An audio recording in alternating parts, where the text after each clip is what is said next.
I don't think we have copies, actually. If you guys will please take out your phones, it would be helpful. Hilchos Beis Bechira. Can I see that for a second? I think we're done with this. I put it in the chat. No, we got to the end of it, I think. Done. It's in the chat. If everyone can take out your phones, you'll find it there. Last thing we said was that you cannot, twice a year they would sort of recover the Mizbeach and Pesach and the Chag. Remember, they would go and what do you call it, I guess, recover, paint, put a little coat on the Mizbeach to make it beautiful again. They had to make sure not to use a metal instrument, right? Why? Because if you use a metal instrument, you disqualify any stone from the altar. That's the last thing we said. We're going to start from, again, Halacha Yud Zayin in Perek Rishon, the first chapter of Hilchos Beis Bechira. So here we go. Halacha Yud Zayin 17. Ein osin medregos lemizbeach. You cannot make stairs going up to the altar. Shenemar v'lo saleh b'malos al mizbechi. There's actually a negative commandment. One of the 630 commandments is actually you're not allowed to make stairs to go to the altar. What should you do? Rather, you should make some kind of a ramp on the south side of the altar. And it should get smaller and smaller and lower till it gets from the top of the altar to the floor. And this is called the kevesh. It's called the ramp. But if you do go up in stairs, ala mizbeach loke, that is a lashable offense. Do not try it at home. Can't do it. It's one of the negative commandments. I always mess that one up. What's the secret mystical reason behind it? That's already something we have to think about. Keep building ramp stairs. I have seen it. Yeah, there is Chassidus on it for sure. If I can remember off the top of my head. I think it has. What's that? Sneas is basically the simple reason. Yeah. But there's like a mystical reason as well. I think it has to do with, you know how we just talked about the idea of dargos, when we talked about the shchita of the shur habor. You remember that? And we said, dafka, when it comes to the shchita of the shur habor, you do use a jagged edge. Right? That's like the mitzvah to use a jagged edge. Whereas any other shchita, you're not allowed to. Why? Does anyone remember why? We didn't spend 3 weeks on that for nothing, did we? What you mean? Why do we not use a jagged edge on all of the laws of shechita that we have now? But the final shechita of the shur habor, there's a special halacha that Mashiach is going to teach us that you dafka do use the fin of a fish, which is a jagged edge. Yeah. The stone needed to be a smooth. But we're talking about the fish right now. I think it's because normally it has to be a clean cut, right? Like you can't have it stop in the middle. It has to be one there. Right. But then in I don't know, in Mashiach, we'll be able to somehow do it in a clean way, even though it's not a clean blade. So we said that the idea of ein v'shachat el v'mashach, the whole idea of shchita means to draw something up to a higher level, and the types of birurim and refinements that we do today, right? They're smaller ones, and therefore we can do it in one shot. But the types of aliyahs that are going to happen in the future, in the time to come, are so incredibly high that you're not going to be able to elevate it all in one shot, and therefore you use a jagged edge because Hashem's knife and Hashem's doing the shechita. It's a jagged edge because it talks about like you can't really pull off that much of an aliyah in one shot, so it has to be time after time. So you could say the same thing too. This is the altar, the outer altar of the mizbeach bizman hazeh. It's not shayach steps because steps represents an aliyah be'ein oruch, right? Whereas the ramp is a smooth step. It's like there's no medregas. It's just one level basically. That's my Hasidic interpretation. Take it or leave it. In the third temple. Right. I wouldn't be surprised. Maybe it's because Hashem knew that there were going to be disabled people, and he probably was able to force. Disabled Kohanim are not allowed to serve in the temple. Anyway, nice try. Yeah. Okay, let's go on. I'm saying it's a good attempt. What's that?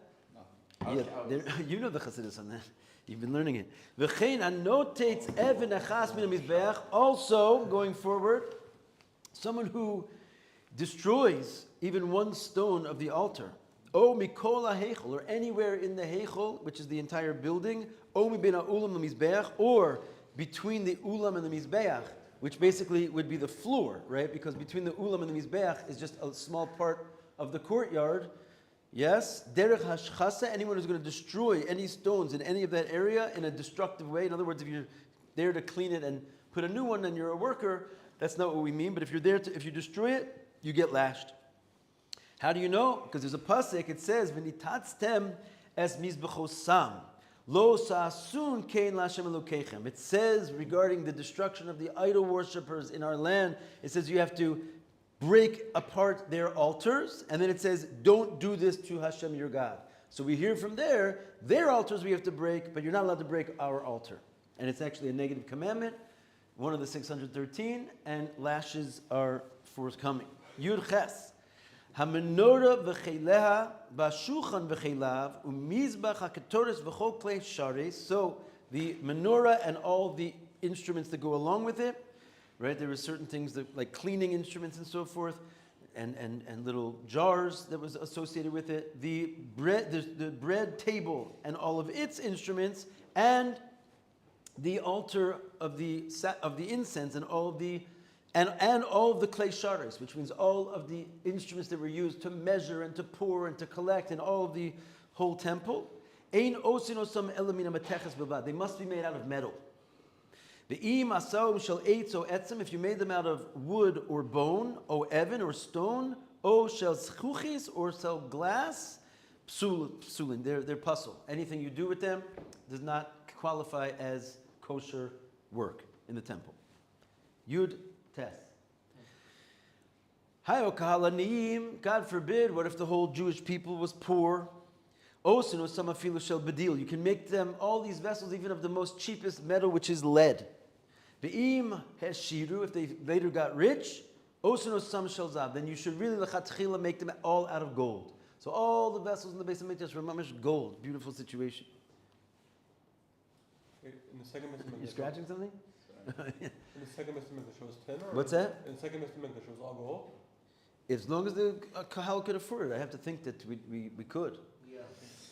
Afilu hamizrakos v'ashapudim v'amagrefos shel mizbach ha'ola v'amidos. So even the implements that they used to turn the animals around, there's basically like these big forks that they would, like pitchforks that they would flip the animals on the fire, and these skewers that they would use, and also all these like scraping instruments that basically to take the to deal with the animals on the fire, on the mizbach ha'ola, which was the altar for animals, and all the midos, as I said before, all the cups and measurement cups. Right? We just had Parshas Pinchas. You have the Asiri Sahin and the Shlishis Asiri Sahin. All the different sacrifices came with different measures of oil and wine and all the nesachim, etc. All of them, im yesh koch b'tzibur osir osam shel zahav, which are all made out of gold. So, it was a scene in there. Afilu shari azara mechapin osam zav. Even the gates of the azara should be all plated with gold, im matzah yadam, if the congregation can afford it. And the final halacha of the first chapter. So get a mazel tov here. Ein osin kol hakelim mitchilasan el l'shem hakodesh. When you make these vessels, you have to make them lachatchila for the sake of being used in the Beis Hamikdash. V'im nasu mitchilasan lehedyot, ein osin osam legavoa. If you made them for a regular, normal, mundane purpose, they're disqualified from being used in the temple. You have to construct this thing from the beginning for the sake of being used in the temple. Uchlei gavoa. Now, what if you did make a vessel for the temple, but you didn't actually bring it and use it in the temple yet? Ad shelo nishtamish behem gavoa. If it hasn't been used for God yet, rashai lishtamish behem hedyot. You can basically go and bring it into the shul and use it for something else, right? But mishtamish behem gavoa, this first time you use it for a action activity in the temple, asur lehedyot. It's forever prohibited for use for anything else. Avanim v'koros shechatzavan mitechila lebeis hakeneses. Any stones or beams that were hewn for a shul, ein bon nosan laharabais. There doesn't cut it, right? You can build all the stones and beams for a shul you want, it's not considered making something for the temple, and you can't never use that in the temple. Shul's nice, but doesn't. What about the other way? What about like a menorah that's not? So we already said, if it was one time used in the temple, Same for shul, not for mundane. no, anything that you don't make for the temple is not temple worthy. No, in the temple there was a menorah that's not eligible for the temple anymore. They wanted to use it for a shul, not for mundane. No, we already said, once it's used for a temple service, it's forever prohibited to be used for anything else. What about something that was lichatchila made for the temple, then used for mundane? No. Now we use it in the temple again? Oh, no, I don't think that works. So, I don't know, he doesn't mention that case, but I would imagine Once it's in the that it's temple, already sort of been taken out of the temple. You can make it for the temple and then use it for something unholy or un-temple-like, as long as you never used it for the temple. He doesn't mention if you can like bring it back. I would imagine not, because all of a sudden it has a mundane use. Once it has a mundane use, it's sort of out. Put it on the Shabbos table. Wait, what do you do with what? Like if you use something for the temple, If you use something, keep it in the temple. You're saying if it withers, yeah, you have to bury it. it's gold. You can melt it down. Well, I think he's going to bring. You can melt it down. I said be pure 24 karat gold. It could even be lead. The point is that whatever the tzibur can afford. So if they can afford the highest, best, then they have a mitzvah to do it. They have a mitzvah to do the best they can. All right, my friends, that was all fun and games. Now we get into the very, very difficult. We're starting to move into construction realm. This was kind of, nice, airy ideas, but now we're going to actually build the altar in all of its forms, and it's very, very specific. So we'll see how best we can do. Yeah. See, doesn't this, what we just talked about, go against the cloud, that you can go up in Kedusha but not down? Why? Which part? That the vessels that are for the purpose of the temple, you cannot actually go down with them in Kedusha. You didn't go up yet. In other words, you just made them with the intention of being used in the temple, but they never went up, right? In other words, as to exclude that, like, let's say I just made it for myself. So that's not even in the realm of ever being used in the temple. But just because I make it to go into the temple, it does not yet make it holy. It's only when I use it in the temple. And taka, once I use it in the temple, it cannot go down. Rabbi, doesn't that contradict with You understand what I'm saying? It's not called reaching a level just because I prepared it to be able to be used on a certain level.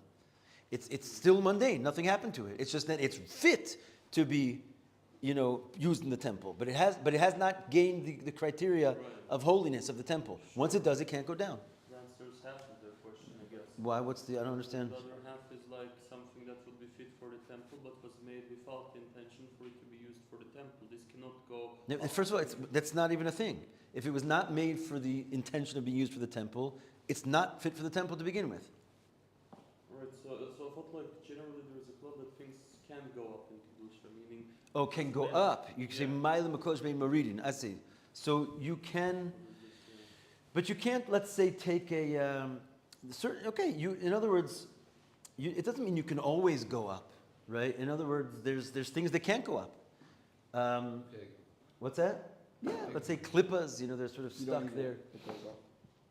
Maybe you can make a separate pigskin. So you're saying, for example, something that you make for a shul, it can't be used in the temple. Yeah. It can't go up, Can't right? Yeah, why? Because it doesn't. Okay. No, I mean, Ma'ili Makodesh really means. That's an interesting point you're making. Usually we say Ma'ili Makodesh, the Ein Maridim, really means you can't go down, right? You can only go up. It doesn't mean everything must go up, right? Or must have the ability to go up. Obviously, because here you can't. You had a question? Yes. What about the concept of hekdesh? Yeah. That if something is set aside to be sanctified, Yeah. you cannot use it for any. Like if you set aside a korban, That's right. something for the base of Mikdash, you can't use it for Right. anything else. Yeah. So. This is not hektish though. But these are the kalim. You would think. No, but you didn't. You even didn't. more so. No, think for a second. Practically speaking, take us back a couple thousand years, or B'ezrat Hashem, take us forward till tomorrow. We're going to start opening up the gold factory, and we're going to make keli. This gold guy, he makes keli for everybody. So l'chatchila, he's going to say, you know what? All gold I make here, I'm going to make with the intention that if it's going to be used for the base of Mikdash, I'm making it for the base of Mikdash. He doesn't at that point make it hektish and sanctify it for only the base of Mikdash. He didn't yet put that mark of hektish on it. He just made it so it could be used in the Beis HaMikdash. He allowed himself to get the best buyers. But he didn't disqualify the lower buyers. That's fine. Okay? Jewish. Yeah, exactly. He's He didn't Jewish. set it aside, basically. No, he just gave it. He made it for the Beis HaMikdash, but didn't give it to them yet. If they wanted, they could have it. Okay, we're going on now to chapter 2. It starts with some fun ideas, but then we're going to go into some details. Hamizbeach makom mechuven b'yosef. First of all, the place of the altar was extremely and exactingly perfect in its place where it goes. Ve'ein mashar rasum mekom la'olam. You can never move it from that exact place. Shneimar zeh mizbeach la'ol Yisrael. And we learn this from the words in Chronicles. It says, this is the altar for sacrifice for the Jewish people. This comes to tell you this exact place and no other. The Mikdash, right, this is a very special place. What happened in this place, Nekad Yitzchak Avinu. It was in that very place where Yitzchak was brought for the Akedah. Again, there's a correction in the text. It says Umikdash, it seemingly should say on the Mizbeach, right? Because we're talking about the place of the Mizbeach, not the temple itself. So there's a few corrections in the text that sometimes they're helpful. So on this exact place is where Avram brought Yitzchak for the Akedah. Shneimar, how do you know? Lech lecha el eretz ha-Moriah.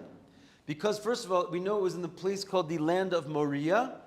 And what is the land of Moriah? You have to go look in Chronicles, Divrei Yamim, and there it says, V'yachal Shlomo livnos es beis Hashem b'Yerushalayim b'har ha-Moriah, asher nira leDavid Avinu, asher hechin bimkom David b'Goren Arnan haYevusi. So we find out where Eretz HaMoriah is from another verse which tells us what happened when Shlomo built the temple. It says when Shlomo began to build the house for Hashem in Jerusalem on Har HaMoriah, where there David, his father, appeared and prepared the place, right? In a place called the Goren Arnan HaYevusi. When David bought it, he bought it from a Jebusite, and his name was Arnan.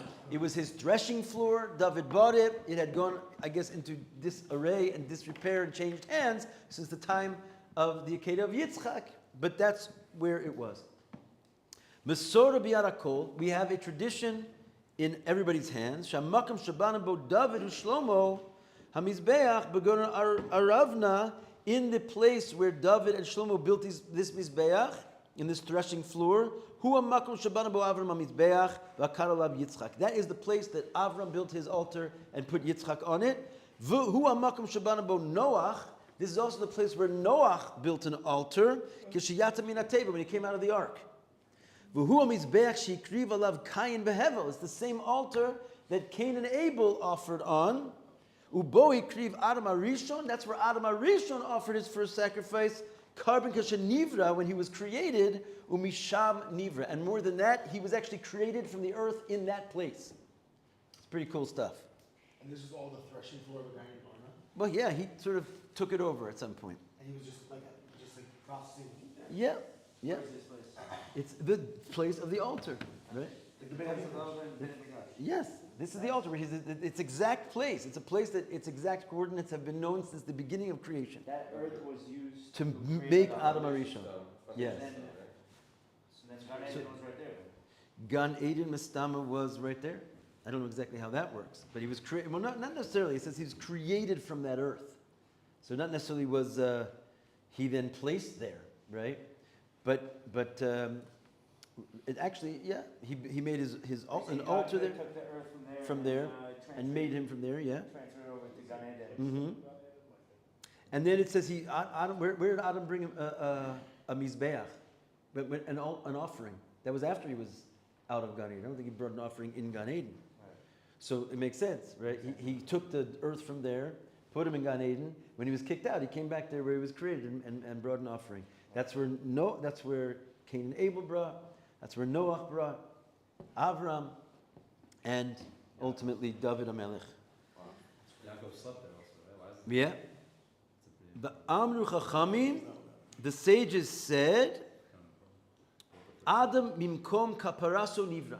Right? In order to sort of just sum this up in a nice word, in Adam, the place of his atonement, he was created from that place. Right? Because he was created from the place where he would later gain atonement from. Fine. So that's kind of the fluffy part of this chapter. Now we're going to go into some nuts and bolts. Midos hamizbeach mechuvanos harbe.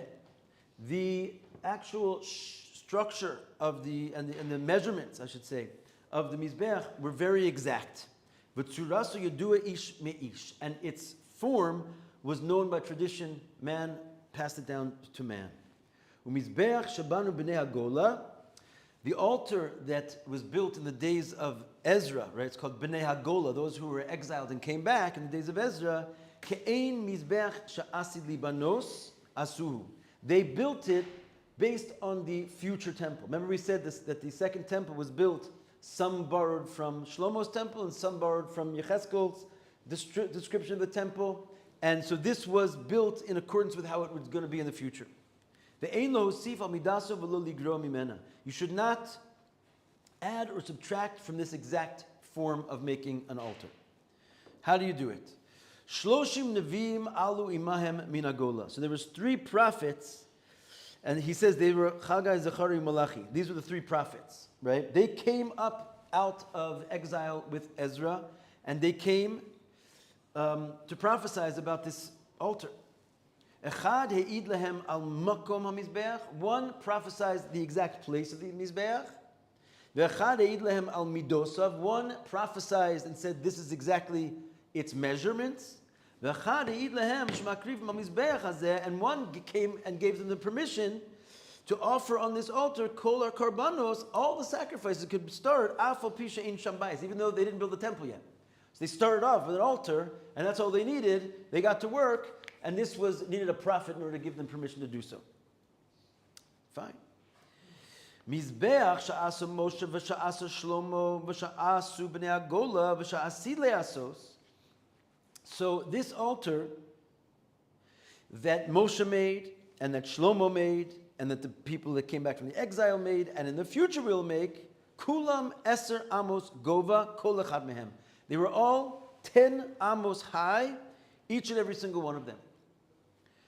V'zeh kasub b'Torah, and that's what it says. But this that it says in the Torah, shalosh amos komaso, right? It says that Moshe, if you look in the Torah, how high was the altar that Moshe was commanded to make?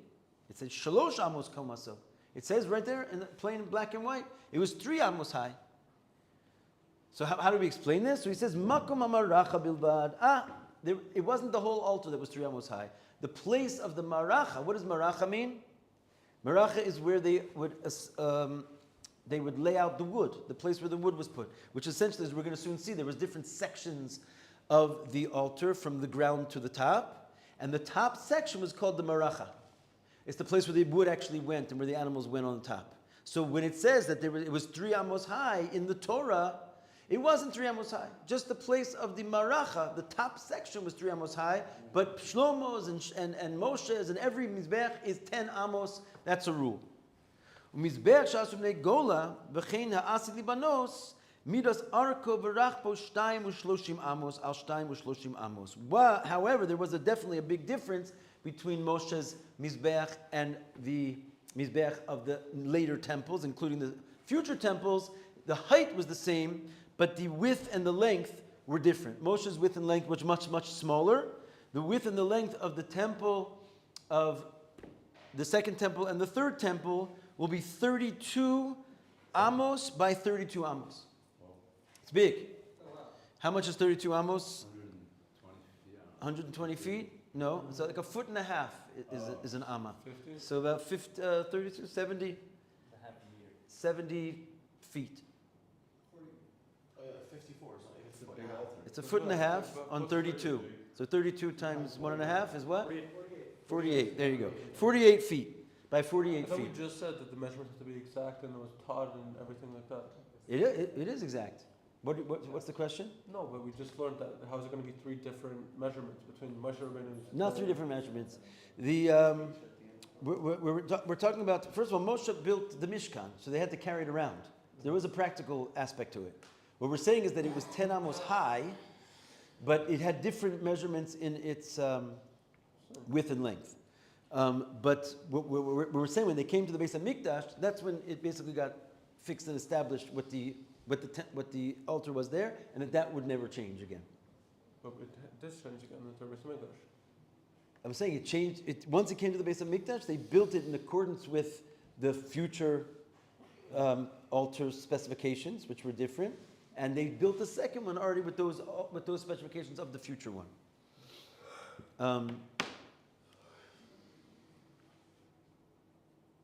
Yeah. I hear what you're saying, but he's saying that Mizbeach Shabanu B'nei Agola. He says they were exact, but it doesn't mean they were all exactly the same. They were exact. Whatever you're supposed to build, you're supposed to build it exactly like that. Moshe had different instructions than the instructions that were given to build the second and the third temple, the altars. You good with that? Yeah, you just talking. You got it? Okay, so it was 10 amos high. That they all had in common, but 32 by 32 was the width of the second and third. Yeah, about 48 feet. Vav. All right, here we're going to go into it now. Seems to contradict. What's contradicting? I don't understand. No, it's Vav. Oh, Vav. Let's get to Vav. Eser amos shel gova hamizbeach. So first of all, these 10 amos that we just said, it was 10 amos high. Mehen ba'ama bas chamisha tefachim, umehen ba'ama bas shisha tefachim. So first of all, this is your first area of being complicated. What is an amma? Right? We need 10 amos, but how much is an amma? So there's not amma. Every amma is created equally. There are in this set of 10 amos, some of them are an amma which is 5 tefachim, and some of them are ammas which are 6 tefachim. Right? A tefach is a hand breadth.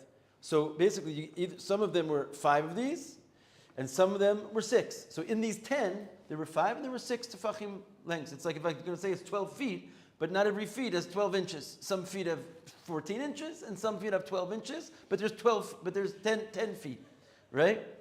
Got it? That's how it is. It's not really exact. It is exact, because you're going to tell us which ones are which. It wasn't just haphazard, right? Umehem, okay, fine. However, this is unique to the Mizbeach, this crazy measuring change. All the other amos in the entire building of the Beis Hamikdash were amma of 6 tefachim. Every amma had 6 tefachim. Right? Every amma had 6 tefachim. Fine, we're going to hold here actually. But one last line. But Gova kol Mizbeach shmona v'chamishim tefachim. So therefore, even though it was 10 amos, if you want to count the tefachim, right, it was actually 58 tefachim. If each amma had 6, then obviously it would be 60 tefachim, right? So what do we hear from here? There was obviously 2 amos that were only 5. You getting this? Yeah. You sure? You follow that? It's 58 tefachim. 58 tefachim, but there was 10 amos. So obviously there was 8 amos which were of 6, and there was 2 which were only 5. What's that? Why did it say 10 tefachim? Why not just say 58 tefachim? Why say 10 amos? It wasn't 10 amos. It was because it was 10 amos. Okay, shkoyach. Were they all the same size then, the height? Like, All the altars throughout time? yeah. Yeah. We have some off-topic questions. Oh, we have questions coming in? Nice. Kind of off-topic, but I don't know if you want to.